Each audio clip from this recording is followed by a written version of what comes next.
Aleksandr Zubkov. Super og'ir vazn toifasida birinchi bo'lib rossiyalik bokschi Aleksandr Zubkov chiqib kelmoqda. Tajribali bokschi.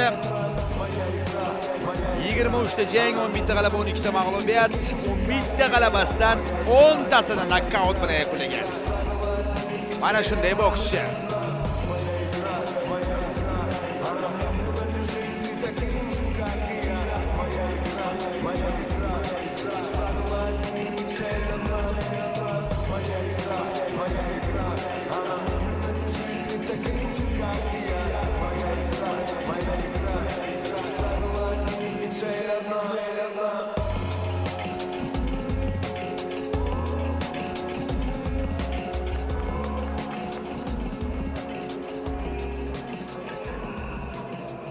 Его соперник, приглашаем на красный угол, Qizil burchakka taklif etiladi.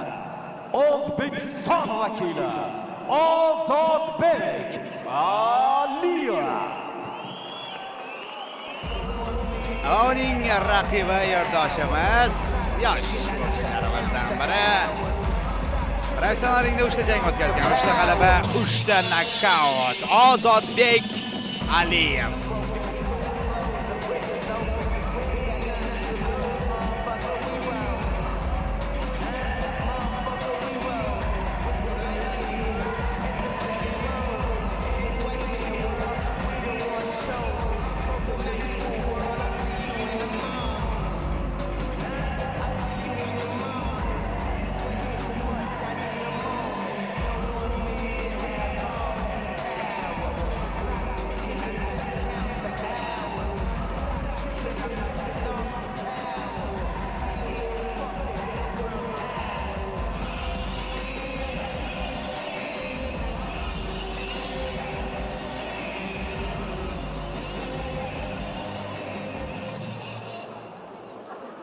Итак, друзья, представляем вам боксеров. Синий угол. Ему 37 лет. У него на счету 33 боев. 11 побед, 10 из них нокаутом. 12 поражений. Он представляет Москва, Россию. Александр Зубков.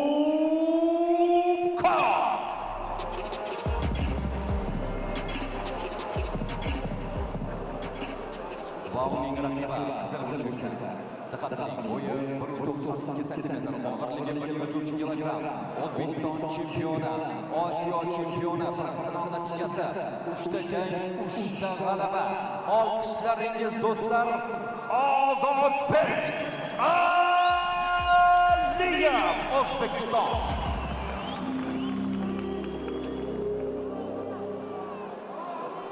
Bo'y borasida Aliyev biroz ustunlikka ega.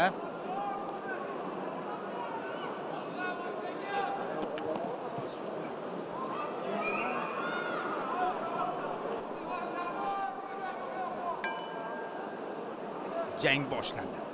Aliyev chapaqay. Birinchi raund. Ammo bog'ir vazn bu yerda hech narsaga ishonib bo'lmaydi. Bittagina zarba jang taqdirini hal qilishi mumkin.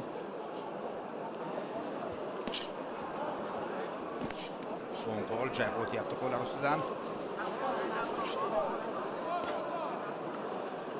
Boshlab ketdi. Ha, juda keskin emas, ammo kuzatuv yo'q.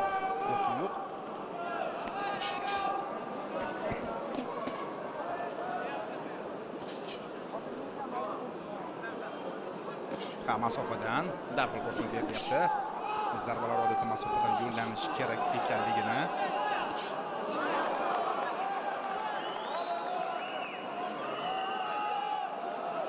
Ikkilik zarbasi.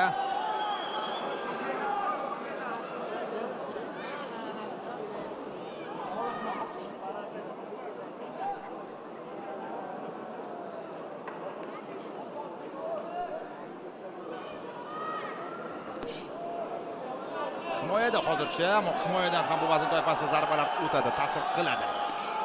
Va buni sezgan holda Aliyev boryapti oldinga zarbalar. Himoyani esdan chiqarmagan holda.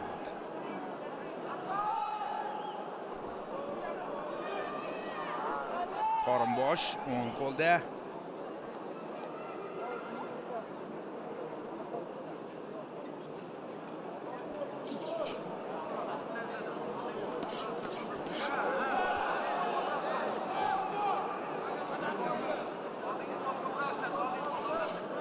ikkita jab.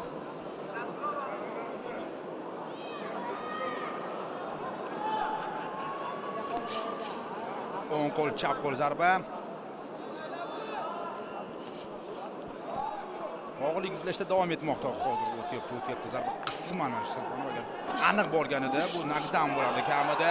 Endi o'ng qo'l yon tarafdan zarba mo'ljalga boryapti. Yana bir kombinatsiyani, ikkilik zarbasi, yana ikkilik zarbasi ortidan tinmayapti endi Aliyev. Qavatlarni negadir o'zgartirmayapti, faqatgina qorin qismiga ham zarba yo'llash kerak bunday pallada.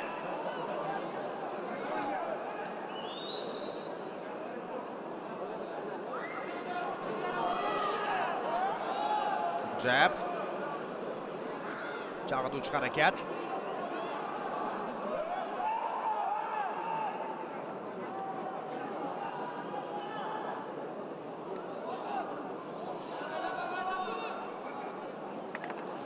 O'ng qo'l, chap qo'l to'rda yo'llangan zarba qalqidi. Yana bir zarba.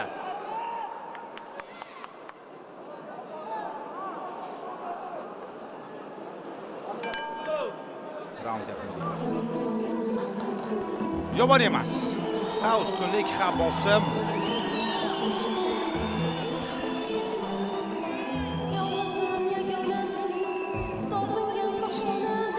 Va himoyadan ham mana shu zarbalarni kuchini o'tkazishni boshladi.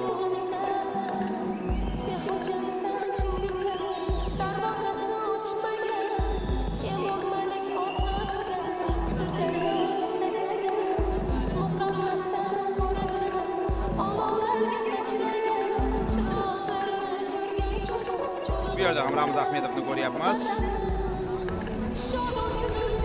Murabbiy Aliyev yana shu kombinatsiya. Qalqiyapti, oxiri sezdi, his qildi bu zarbalarni.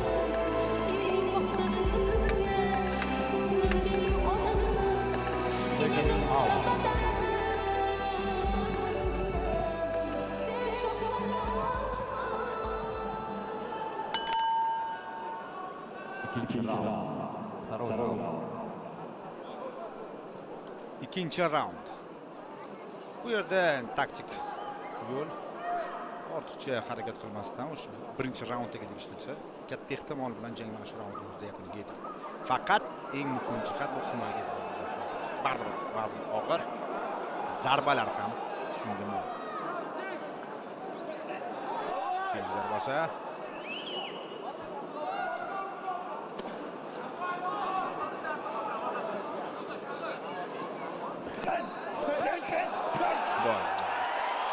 O'tdi mana shu ikkilik zarba. O'tdi. Endi ko'rinib turgan edi, shunga borayotgan edi. Hamma joyda deyapti. Referi ruxsat beradi, bu professionallar. Jang davom ettirish mumkin, ammo hali hanuzsiz ikkinchini yo'q, to'liqligicha. Va yana ring chetiga olib borgan holda Aliyev Ozodbek bosimni to'xtatdi. Ikkilik zarbasi, ana endi qavatlarni ham o'zgartirsa bo'lar ekan mana shuni. Kombinatsiya.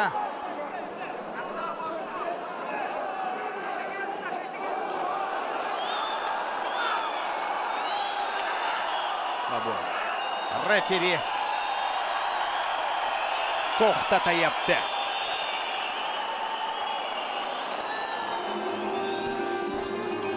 Chunki ko'rib turibdi.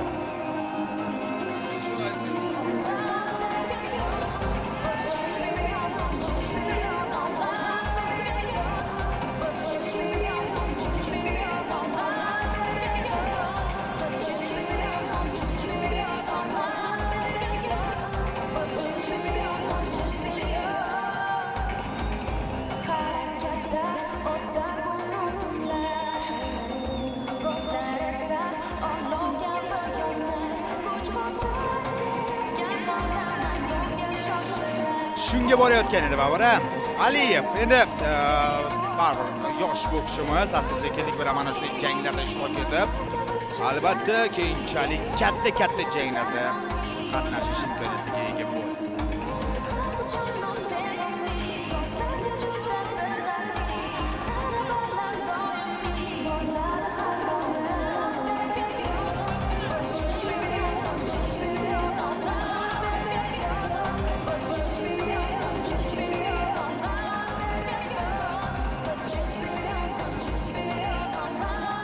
kayfiyat a'lo. Ajoyib. Jang kechasi hali yana bir qancha qiziqarli janglar oldinda sizni kutyapti. Shubhasiz do'stlar. Ta'kidlab o'tishimiz kerak. Yurtimizda mana shunday katta jang kechalari emas. Sport olamidagi nufuzli musobaqalar tobora yorqinroq yuqorilarda o'tkazilmoqda.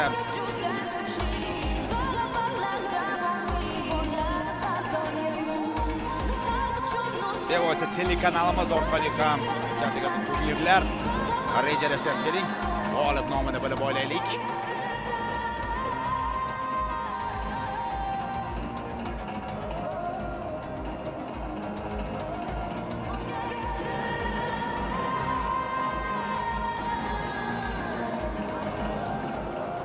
Shohjahon Ergashev.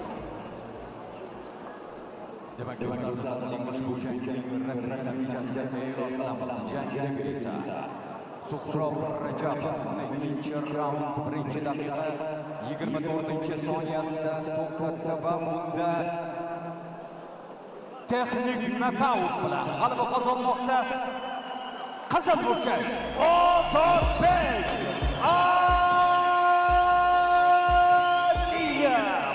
Ozodbek Aliyev. Navbatdagi g'alabasi omad tilaymiz.